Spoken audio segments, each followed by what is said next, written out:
आज नवरात्रि का 5वां दिन, 5वीं संध्या है।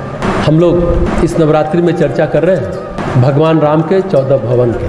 आज हम लोग उनके 7वें भवन की चर्चा करेंगे, 7वें घर की चर्चा करेंगे। इसके पहले जो स्थिति बताई वहाँ सत्य में भगवान प्रतिष्ठित है, लेकिन यहाँ यह बताई जा रही कि भगवान कहाँ हैं जहाँ शरणागति है। अपने हिंदुस्तान के दर्शन में, चिंतन में एक बहुत अच्छी बात कही गई। जहाँ जहाँ धर्म का निवास हुआ, ईसा ने विकास किया, मोहम्मद ने विकास किया, उन्होंने बात कही भगवान की। इन लोगों ने कहा भगवान है और शैतान है, दो भागों में बांटा, पुण्य है और पाप है। जहाँ जहाँ आध्यात्मिक चिंतन विकसित हुआ वहाँ द्वैत में विकसित हुआ। द्वैत में समानार्थी नहीं, विलोम में। लेकिन हिंदुस्तान में न पुण्यम न पापम न सुखम न दुखम। हम पुण्य भी नहीं मानते, हम पाप भी नहीं मानते, हम अद्वैत में प्रतिष्ठित हैं। भगवान हमारे लिए सर्वमय है, वहाँ सब कुछ है। नहीं, जहाँ सब कुछ अच्छा है वहाँ भगवान है। अरे जहाँ सब कुछ बुरा है वहाँ भी भगवान है।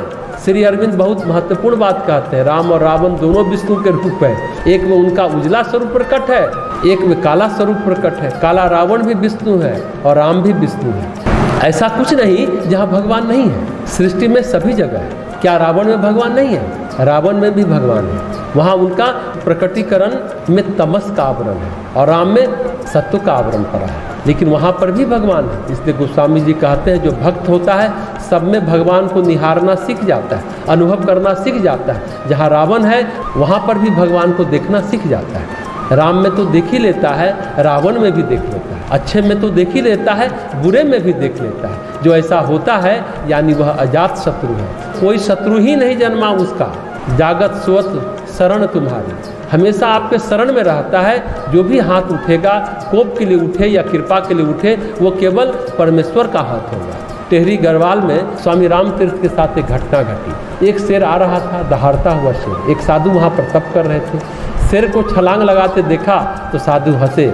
आज मैं शेर के रूप में मनुष्य के मांस का स्वाद लूँगा। यानी वह जान रहे थे कि शेर भी मैं ही और मनुष्य भी मैं ही। हंसते रहे, ठहाका लगाते रहे। शेर आया, उनको खा गया। कहीं उनके चित्त में उद्वेग नहीं आया, कोई भय नहीं हुआ, कोई एंजाइटी नहीं हुई। स्वामी राम तीर्थ के सामने घटना घटी। ऐसा व्यक्ति जो होता है वह आत्मा में प्रतिष्ठित होता है। संसार उसकी भाषा समझे और न समझे, वह द्वैत को पार कर गया। भक्त भी द्वैत को पार करता है। ऐसा नहीं कि ज्ञानी ही द्वैत को पार करता है, भक्त भी पार करता है। इसलिए तुलसीदास जी लिखते हैं, महर्षि वाल्मीकि भगवान राम से कहते हैं हर समय, हर क्षण में, हर श्वास में आपकी शरण में रहते हैं। सुख मिले या दुख मिले, कोप मिले या कृपा मिले, आपकी शरण में रहते हैं। कोप मिले या कृपा मिले, वे जानते हैं कि प्रभु हर रूप से, हर हाथ से।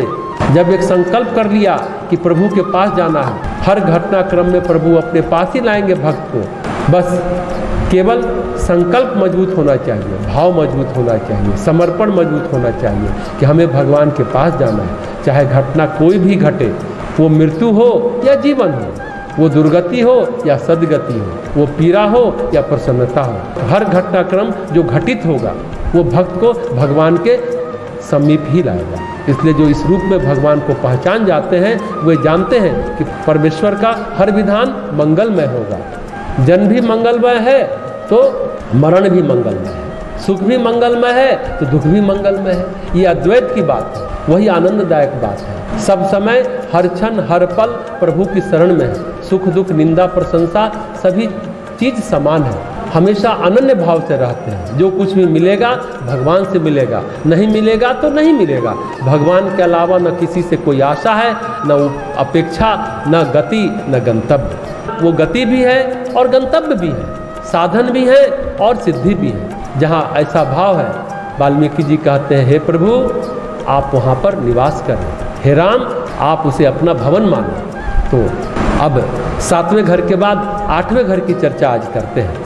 वाल्मीकि जी कहते हैं भगवान राम से, जो पराई स्त्री को जन्म देने वाली माता के समान जानते हैं, पराया धन विष से भी भारी विष है, दूसरे की संपत्ति देखकर हर्षित होते हैं और दूसरों के दुख से निश्चित रूप से दुखी होते हैं। हे राम, जिन्हें आप प्राणों से प्रिय हैं, वे आपके रहने योग्य शुभ भवन है। एक बात जो महत्वपूर्ण है, भक्त है ना, भक्त का चरित्र होना चाहिए, भक्त को चरित्र निष्ठ होना चाहिए। भक्त का जीवन समाज के विरोध में नहीं है, समाज के सहयोग में है।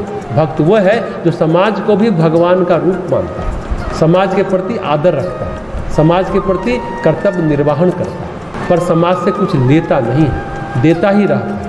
इसमें एक बात जो वाल्मीकि जी भक्त के जीवन और चरित्र को उज्जवल होने की बात कही है, उन्होंने कहा स्त्री जो है वो माँ की तरह हो और दूसरों के धन पर नजर न हो, दूसरों की खुशी में खुशी, दूसरों के दुख में दुखी, सुख बांटे और दुख बटाएं। एक बात अक्सर साधु संत कहते हैं, हमें संसार से क्या लेना देना है, वैराग्य होता है। वैराग्य किसी को पीड़ा नहीं देता। जैसे मिहिर कुल शासक था, इतिहास में उसका जिक्र आता है, हूण कुल का शासक था, अपने आप को शंकर जी का भक्त कहता था। शंकर जी को शमशान पसंद है तो मैं सारी दुनिया को शमशान बनाऊंगा। उसकी भक्ति नहीं थी, यह उसका उन्माद था। कुछ काली के भक्त होते हैं, काली को रक्त प्रिय है तो हम रक्तपात करेंगे। तो तुलसीदास जी महाराज लिखते हैं कि वाल्मीकि जी कह रहे हैं कि भगवान का जो भक्त होगा, भगवान प्राण प्रिय होंगे, भगवान प्राणों से भी अधिक प्रिय होंगे, भगवान की दिन रात याद आती होगी, जो स्मरण करता होगा वो जीवन में भी चरित्र में भी उज्जवल होगा।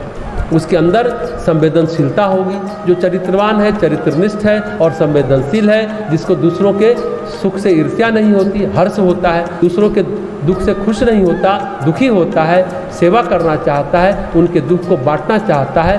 तो चरित्र निष्ठा और संवेदनशीलता भगवान के भक्त के ऐसे लक्षण हैं, तो समझें कि भगवान उनके हृदय में वास करते हैं। जो केवल राम नाम जपता है, रामायण पढ़ता है, चरित्र निष्ठा की कमी है और अंदर से संवेदनशील नहीं है, तो समझो भगवान उससे दूर है। चाहे वो भगवान का कितना ही नाम लेता हो, भगवान तो उसी के मन में वास करेंगे जो चरित्र निष्ठ है और संवेदनशील है, जो दूसरों के दुख दर्द को समझता है, दूसरों की उन्नति से प्रसन्न होता है, जिसके लिए स्त्री का स्थान सर्वोपरि है, जो नारी को सम्मान देना जानता है, जो दूसरों के धन पर नजर नहीं रखता, जो लोभी नहीं है, लालची नहीं है। ऐसा व्यक्ति भगवान का ऐसा प्रिय भक्त है जिसके हृदय में, मन में भगवान रहते हैं। तो ये है भगवान का 8वां घर। आज की बात समाप्त करते हैं।